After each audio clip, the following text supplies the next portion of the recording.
Welcome, ladies and gentlemen, to another video about Heroes of Might and Magic 2. In this case I will be playing Go as Callis, which is an original map, not an expansion map, based on Alice in Wonderland. I will try to set a record of beating this scenario in just 4 turns, which would be the smallest amount of turns, I believe, for any original standard mode scenario. For the expansion I already have passed the dungeon below in 3 turns only.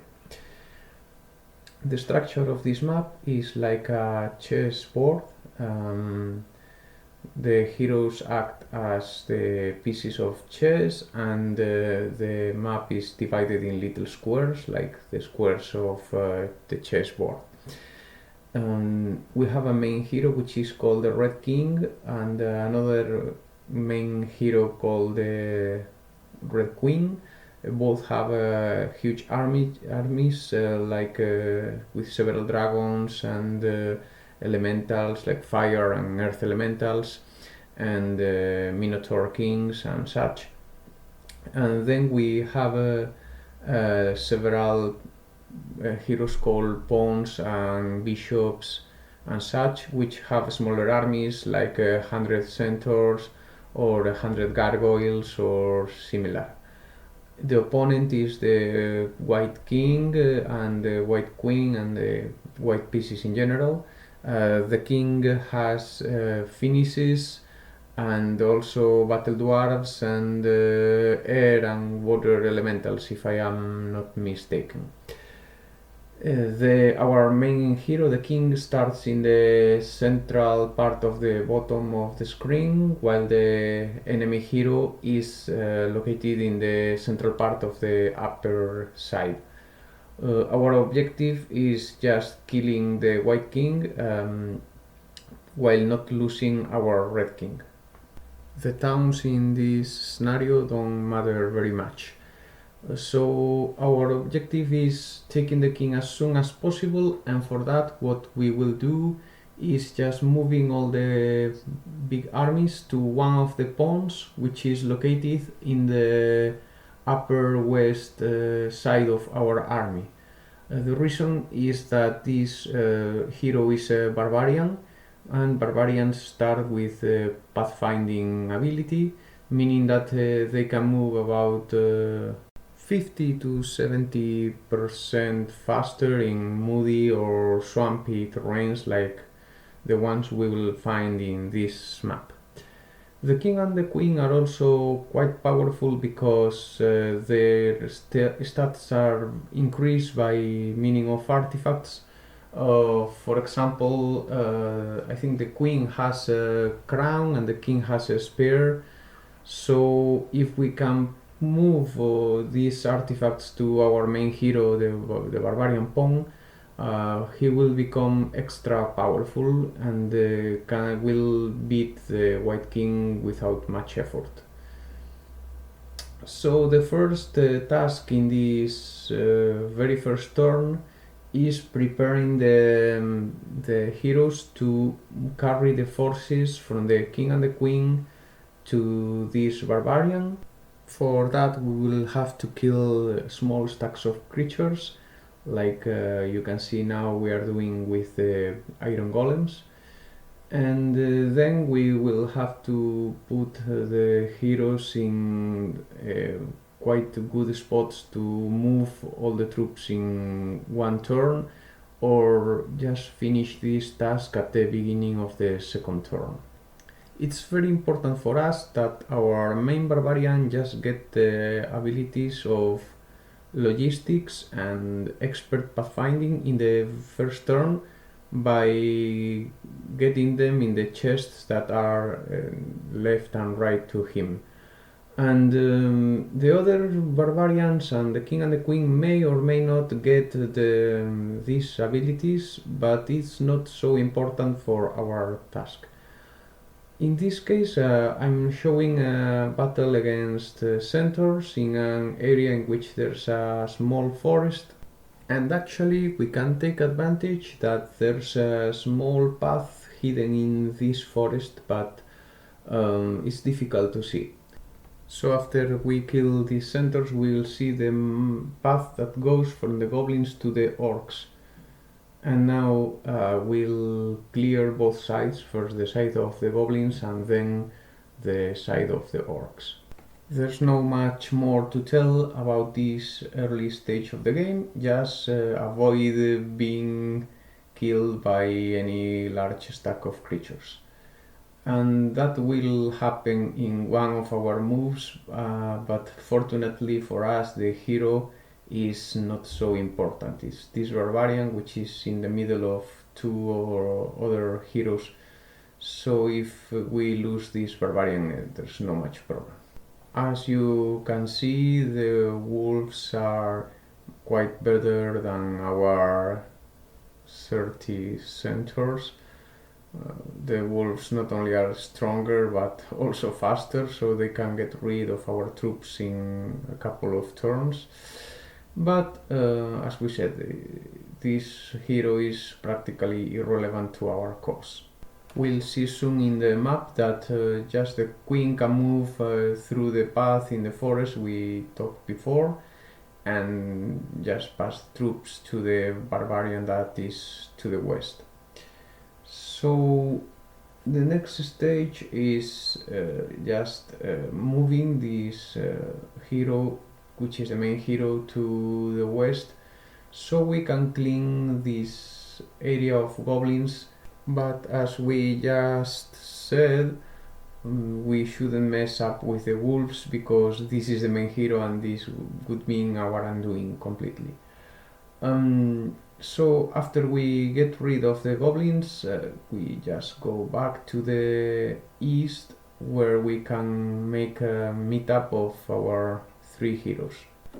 Heroes that, by the way, will have to wait for our king and another barbarian that are a bit to the east.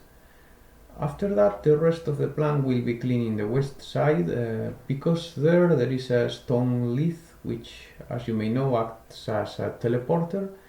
So in the beginning of the second turn we just have to quickly move the troops from the king to the barbarian, which in this case is called red pawn 3, and then this red pawn 3 will have to carry the forces to the queen and the other barbarian that is supporting our transportation. All this has to be done as fast as possible because otherwise the white king may start moving through the map, and if we can't locate him early then he'll start moving through the map, making our record impossible unless he moves towards us, which is not a likely thing to happen. So here we see how the queen is moving troops. One point is that the earth elementals are quite slow, and the moving of a hero is determined by the slowest unit the hero has in the army. So this means that we'll have to get rid of slow units such as these earth elementals. By the way, every time a hero moves the troops to the next one, the first hero becomes useless, so we can just dismiss him to make things simpler. So let's end this movement of troops. And by the way, if you're asking yourselves whether it would be faster to go just north with any of the heroes, the barbarian or the king or the queen, in my experiments I've found out that the best number of turns in which you can beat this scenario is 5 or maybe 6 turns.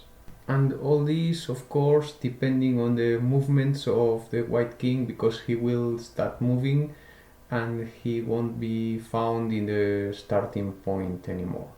So after we dismiss the queen because she has irrelevant troops, we will remain with 3 heroes. One of them will be also dismissed, and unfortunately we can't dismiss the king because that would mean that we're losing the match. The last thing to do after all these maneuvers is saving the game, because any bad event may happen, and actually it happened in my game, so I had to load the match once. but after that we can just remain with the main hero and the king.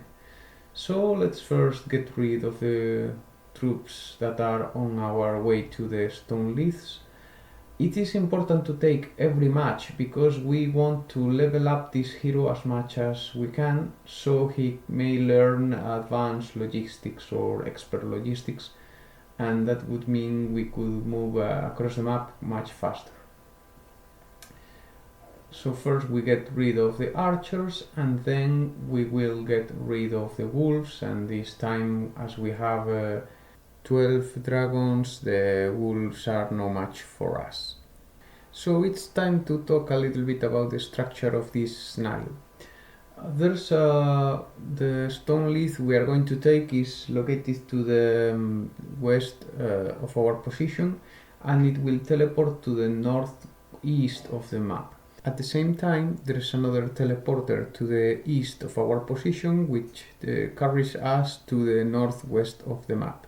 And the fun fact about this scenario is that every time we reach one of the squares that are located to the north of the map, we will get crowned in chest. That would mean changing our piece for another of higher value, but in this case it means getting an artifact that is the crown that gives +4 to all attributes.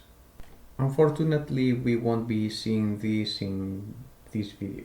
So once we finish off these Minotaur Kings, it's time to get the last chest and then go through the stone leads.